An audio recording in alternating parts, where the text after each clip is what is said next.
Welcome to another episode of Buy, Avoid or Wait for Sale, and in this episode I'll be talking about Ghost of Tsushima Director's Cut. I'll be talking about the Iki Island expansion without going into any spoilers, what's actually included if you buy the optional PS5 upgrade, and my thoughts on whether it's worth it or not. But I won't be covering the story of the main game on Tsushima Island. Right, let's get into it. Jin discovers that the Mongols have taken control of Iki Island, being led by a shaman known as the Eagle, and he travels there to deal with the threat before it can reach Tsushima Island. As well as dealing with the new threat, he must also face his demons and deal with his family's dark past. Now, the first thing you're going to notice are the new enemies and enemy tactics. Most Mongol groups that you encounter will have a shaman, which will start chanting when you're spotted. The chanting stirs the spirits of their allies, causing them to attack relentlessly, take more damage, and basically turn them into tough bastards. Some of the Mongols will also switch attacks on you during fight, causing you to constantly switch fighting stances while facing them. For example, switching from a shielded attack to putting their shield on their backs mid-fight and pulling out dual swords when they get closer. And for those of you new to the game, there's a different fighting stance to deal with each type of enemy. So being attacked by multiple enemies on spiritual steroids that change attacks, mid-fight, definitely added to the challenge.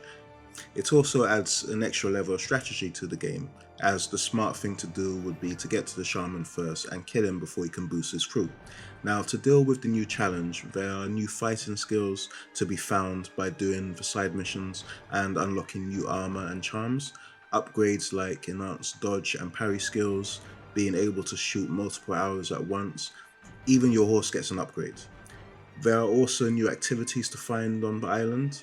You've still got the bamboo strikes and Aiku, but there are also archery challenges, there are animal sanctuaries to find. This is where you unlock being able to pet certain animals around the island by playing a tune to them with your flute.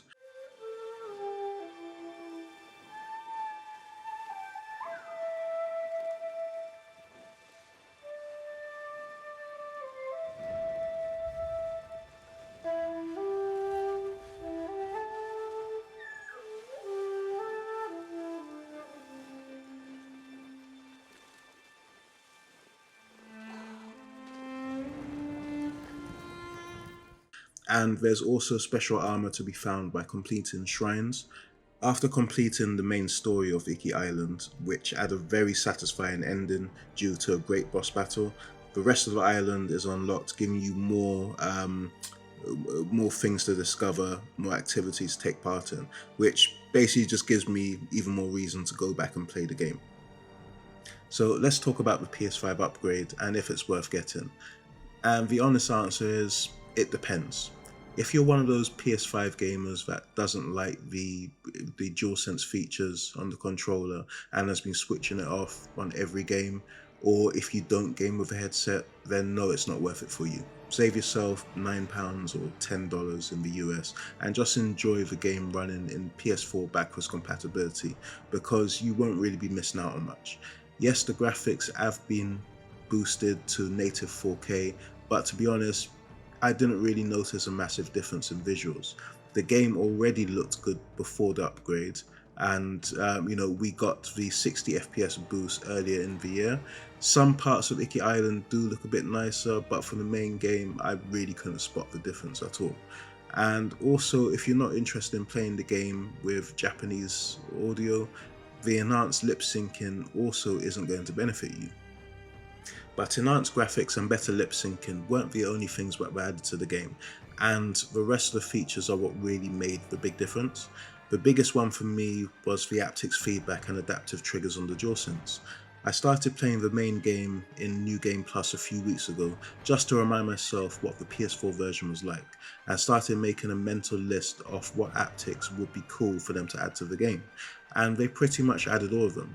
The obvious one to start off with was the feedback from the horse galloping, but they went deeper than I imagined.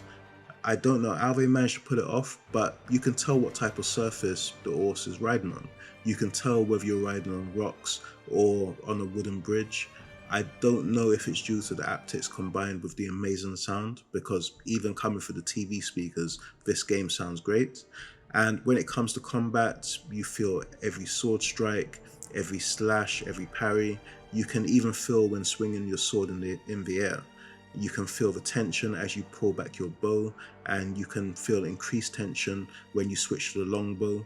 You feel the crackling of the firecrackers before and after you throw them, and you feel every explosion. But you know what really impressed me?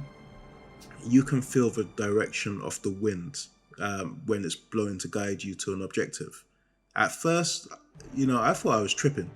So I turned Jin to face a different direction and then swiped up on the touchpad and then kept doing it facing different positions.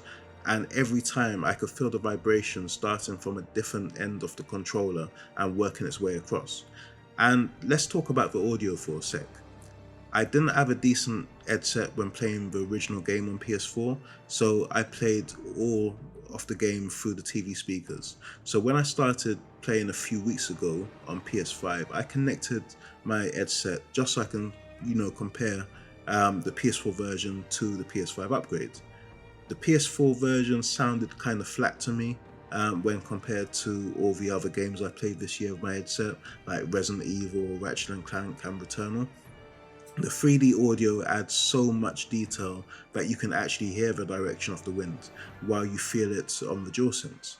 The voice audio sounds much clearer and stands out from the background audio, and when you hear the soundtrack as you're heading into battle, it just hits you different. Also, loading times are even faster now, which is crazy because the loading times were really fast on the PS4. Quick traveling literally just takes a couple of seconds now. There are a couple of extra features like added options for photo mode and options in the settings to turn on quick hints for players who can't remember how to play the game, but I think these are in both versions of the game. So now for the verdict. Should you buy, avoid, or wait for sale? It's a really simple answer. You should absolutely buy this game. If you own the PS4 version, you should buy the Director's Cut expansion for the Iki Island content because it really is good. If you've never played the game before, you should buy the full package. As for the PS5 upgrade, even though I'm not a fan of paying for it, I can see a significant change due to the DualSense features and 3D audio. If you want the true next-gen experience, you should buy the upgrade as well. They've basically made one of the best games of 2020 even better. The overall price isn't that bad either, considering you're getting an extra 15 hours or so of gameplay and a new island to explore. But if you want to save yourself some money, you can check out the links in the description for where you can buy PSN credits to get it a little cheaper, which is basically how I bought the game anyway. I saved myself about £5. So I got for £20 instead of £25. Just doing it by buying the credit elsewhere. Now, if you've made it this far, I'm guessing you found the video useful, so please show your appreciation by leaving the video a like. Also, if this is your first time here, click the subscribe button and click the notification bell so you see when I upload new videos. Thanks for watching.